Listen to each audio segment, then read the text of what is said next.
একটা অপূর্ব নদী বয়ে চলেছে গ্রামের বুক চিরে। সেই নদীর জলে ভেসে আছে বেশ কয়েকটা নৌকা। প্রতিটা নৌকাতেই এক একজন মাঝি, সূর্যের আলো গায়ে মেখে এক একজন ব্যস্ত আপন গন্তব্যে পৌঁছে দিতে। লোকজন নৌকায় চেপে ঘাটে নামছে, কেউ ফিরছে আপন বাড়ি, কেউ বা চলেছে হাটে কিংবা মেলায়। চারপাশে যেন জীবনের এক অবিচল ছন্দ। নদীর পাশেই মাথা উঁচু করে দাঁড়িয়ে আছে এক পুরনো বটগাছ, ছায়া মেলে বসে আছে চুপচাপ। সেই বটগাছের তলাতেই বসেছে এক গ্রামের বাৎসরিক মেলা, যেটা প্রতি বছরই হয়। মেলায় বসেছে রকমারি দোকান, মাটির খেলনা, আরও কত কি। সেখানে ছিল একটা লাল জিলাপির দোকান। দোকানের সামনে দাঁড়ালেই গরম রসে ডুবে দেওয়া লাল জিলাপির গ্রানে মনটা কেমন যেন করে ওঠে। পাশে বসেছে বাউল গানের আসর আর শিশুদের জন্য ঘূর্ণায়মান নাগরদোলা। সেখানে দাঁড়িয়ে মহেশ বাবু ও দেববাবু কথা বলছে। ইয়ে মহেশ, দেখছি আমার আগেই তো মেলাতে এসেছিস। আমি আরো তোকে কত খুঁজছিলাম। বছরে একবারই মেলা হয়, না এসে থাকতে পারি? আমি ভাবছিলাম তুই হয়তো চলে গিয়েছিস, তাই মনে মনে ভাবলাম মেলায় গিয়েই দেখা করে নেব। হয়েছে, তোকে আর বাহানা দিতে হবে না। চল গিয়ে গরম গরম জিলাপি খেয়ে আসি। সারাদিন ধরে মেলা নিয়ে গ্রামের প্রতিটি গলি, প্রতিটি আঙ্গিনা যেন কেমন শূন্য হয়ে পড়েছে। দোকানপাট বন্ধ, খেলার মাঠ ফাঁকা, পুকুর পাড়ে নেই কোনো কোলাহল। সবাই মজেছে সেই বট গাছের নিচের বিশাল মেলায়।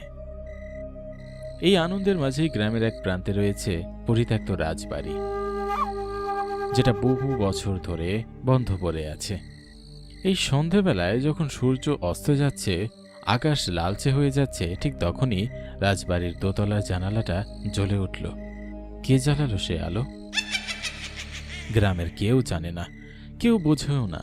শুধু বাতাস কেমন যেন ভারী হয়ে ওঠে। সেই রাস্তা দিয়ে চলে গেছে মেলায় যাওয়ার পথ।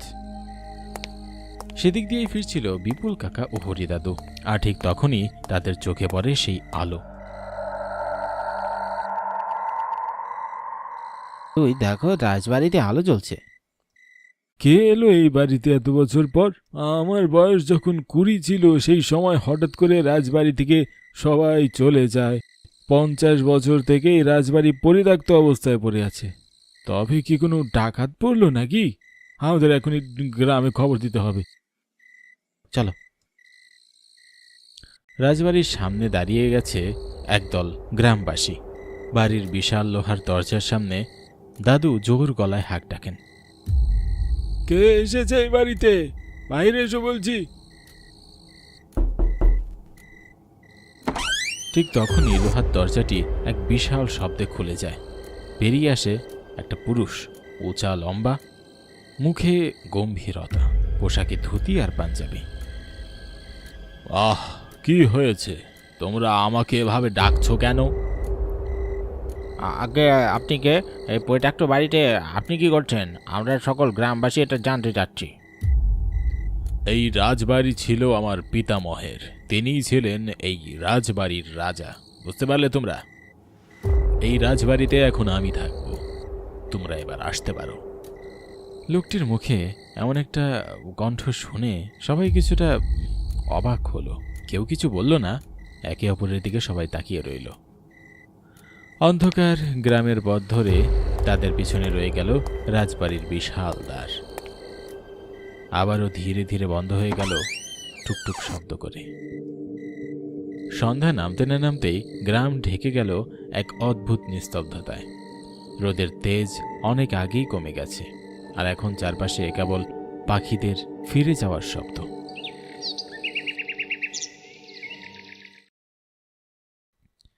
গ্রামের একমাত্র পুরনো মুদি দোকানটাও হয়ে উঠেছে ছোটখাটো আড্ডায়। দোকানটা বিপুল কাকার। বহু বছর ধরে তিনিই চালান এই দোকান। সেখানে বসে আছে গ্রামের দুটি চেনা মুখ, হরিদাদু ও মহেশ। অপেক্ষা করছে কথাবার্তা শুরু হবার। বিপুল কাকা নিজে দোকানের ভিতরে বসে আছেন। হরিদাদু, আমার লোকটাকে ঠিক সুবিধার মনে হলো না গো। সত্যি কি সে রাজবংশের? আমি তো তাই ভাবছিলাম। লোকটার কথাবার্তায় কেমন যেন খটকা লাগলো। আর আমরা ওখানে আর গিয়ে কি করব বল, বেশি মাথা ঘামানো ঠিক হবে না বাপু, বাদ দে। ঠিক তখনই দূর থেকে কারো পায়ের আওয়াজ শোনা গেল। ছুটে এলো দেববাবু, মুখ ভর্তি আতঙ্ক, চোখে যেন কিছু বলার তাড়াহুড়া। কি রে, কি হয়েছে? তুই এত ঘাবড়াচ্ছিস কেন? দাদু, সন্ধ্যা হয়ে গেল, আমার ছোট ভাই বিজুকে কোথাও পাওয়া যাচ্ছে না গো। কি বলছিস? বিচুকে পাওয়া যাচ্ছে না? এক মুহূর্তের জন্য যেন সব স্তব্ধ হয়ে গেল। চারিদিকে ছড়িয়ে পড়ল এক অজানা দুঃখের সুর। সবার মুখে একটাই প্রশ্ন, কোথায় গেল বিজু? সে মুহূর্তে বিপুল কাকা বলল,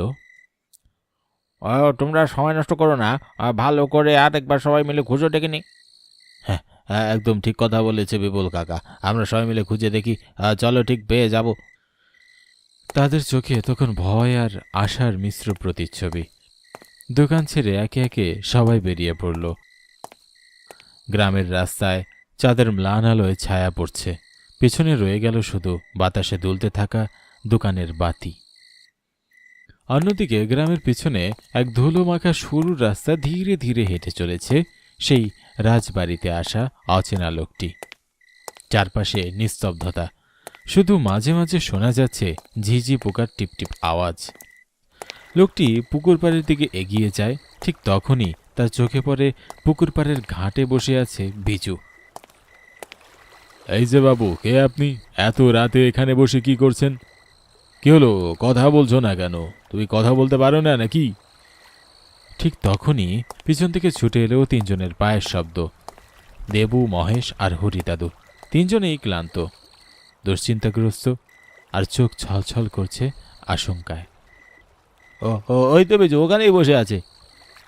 বিজু, তুই এখানে কি করছিস? রাত হয়ে গেছে, তোকে খুঁজে সবাই পাগল হয়ে গেছে। ওদিকে মা কাঁদতে কাঁদতে একদম ভেঙে পড়েছে। রোজ তুই সন্ধ্যার আগেই বাড়ি ফিরতিস, কি হয়েছে তোর সঙ্গে? দেববাবুর কথা শেষ হতে না হতেই চারপাশ যেন আরও একটু নিস্তব্ধ হয়ে পড়ল। সে ধীরে ধীরে উঠে দাঁড়ালো, চোখে কোনো অভিব্যক্তি নেই, মুখ একদম ফ্যাকাশে, তার আচরণে অদ্ভুত এক শূন্যতা। এ কেমন আচরণ বিজু? হ্যাঁ, বিজু এমন করছে কেন? কোনো কথা বলছে না কেন? বিজুর এই নিঃশব্দতা চারপাশকে আরও অস্বস্তি করে তুলল। তিনজনের মনে ধীরে ধীরে জমে উঠতে লাগলো কৌতূহল, আর সেই কৌতূহলের নিচে চাপা পড়ল আতঙ্ক। দেখো, তোমরা যে কি ভাবছো আমি জানি না, আমি তো শুধু এই পথ দিয়ে যাচ্ছিলাম, হঠাৎ ঘাটে বসে থাকা ছেলেটাকে দেখলাম, তাকে জিজ্ঞাসা করলাম এত রাতে এখানে কি করছে। ঠিক তখনই তোমরা এসে পড়লে। আমি বলছি সব এখানে কি করছি। হঠাৎই বিজুর শরীর যেন নিজে থেকেই ঢলে পড়ল মাটিতে। এক ধাক্কায় শরীরটা লুটিয়ে পড়তেই সেই দেহ থেকে ধীরে ধীরে বেরিয়ে এলো এক ছায়াময় অবয়ব, দেখতে অদ্ভুত, একটা ছোট ছেলের অবয়ব, কিন্তু তার চোখ জ্বলছে, দাঁতগুলো অস্বাভাবিক বড়, ঠোঁটে এক বিষাক্ত হাসি। তার উপস্থিতি মুহূর্তেই জমিয়ে দিল চারপাশের আভাস। হরিদাদু বলল, এ কি, কে রে দেবু? তোর ভাইয়ের দেহ থেকে এ কি বেরিয়ে এলো? ও কি বলবে, আমি নিজেই বলছি আমি কে। আমি ঠিক বিজুর মতোই ছিলাম আজ থেকে প্রায় 100 বছর আগে। তোমাদের সামনে যে লোকটা দাঁড়িয়ে আছে তার দাদু এই গ্রামের রাজা ছিল, আর তার ছেলে অর্থাৎ এই লোকটার বাবা ছিল আমার ছোটবেলার বন্ধু। কিন্তু সেটা রাজার সহ্য হতো না, কারণ আমি ছিলাম এক গরিব কৃষকের ছেলে। একদিন আমি আর রাজার ছেলে মিলে বাগানে খেলছিলাম, সেটা দেখে রাজা প্রচণ্ড রেগে যায়, আর রাগের মাথায় আমাকে মারতে মারতে শেষমেশ মেরেই ফেলে। তারপর আমার নিতর দেহটা পুকুর পাড়ে ফেলে দিয়ে যায় রাজা। আমি ফিরে এসেছিলাম প্রতিশোধ নিতে, কিন্তু রাজার এক শক্তিশালী তান্ত্রিক আমাকে বন্দি করে।